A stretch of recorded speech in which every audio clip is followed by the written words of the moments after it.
HistoryTube presents The Viking Sagas, Episode 1, Ragnar Lothbrok, the Viking who may never have existed. Ragnar Lothbrok is perhaps the most famous Viking who ever lived.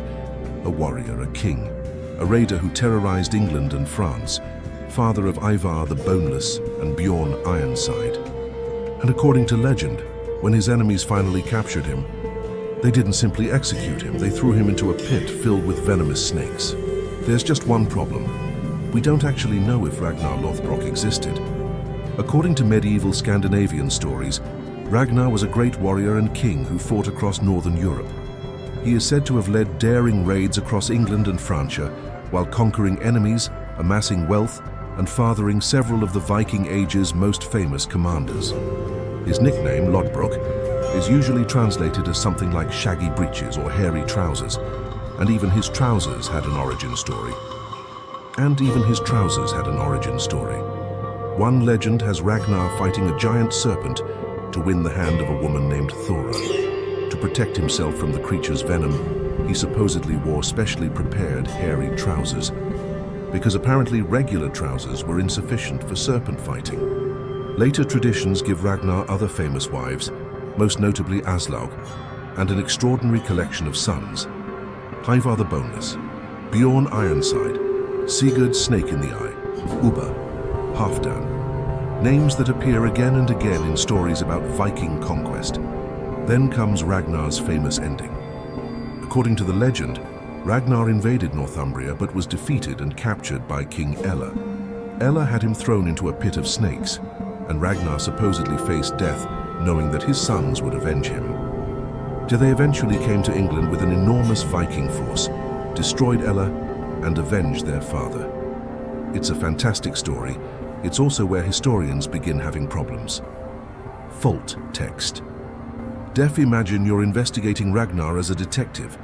You begin with the sources written closest to his supposed lifetime, the 9th century, and suddenly, Ragnar Lothbrok almost disappears. Alt text. One major source is Saxo Grammaticus's Gesta Danorum, written around the turn of the 13th century. Another is the Saga of Ragnar Lothbrok, preserved from medieval Iceland. They're literary traditions written long after Ragnar was supposed to have died. And that matters, because over centuries of oral storytelling, several different warriors can become one warrior. Battles migrate from one hero to another, genealogies change, and eventually history and mythology become almost impossible to separate. But there is one particularly intriguing clue. In the year 845, a Viking fleet sailed up the River Seine toward Paris. This isn't saga. This event really happened. Frankish sources describe a Viking leader whose name appears in Latin forms such as Reginherus. Could Reginherus have been Ragnar? The attack certainly sounds worthy of the legend.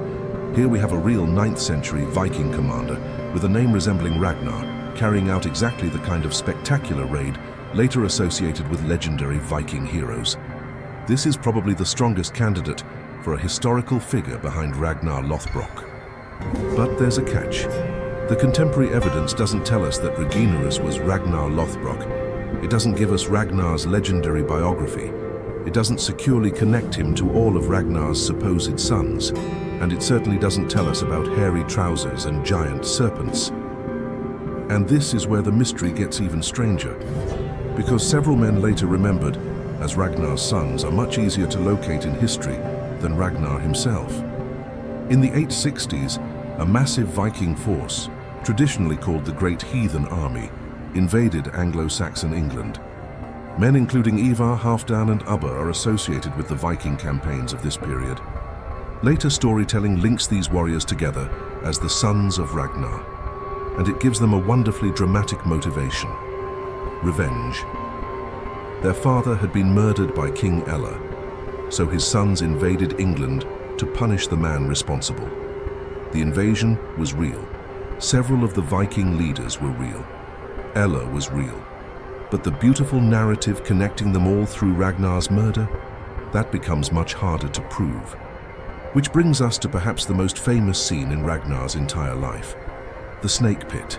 It's exactly the kind of death medieval heroic literature loves, but we don't have contemporary evidence confirming that Ragnar Lothbrok was captured by Ella and executed this way.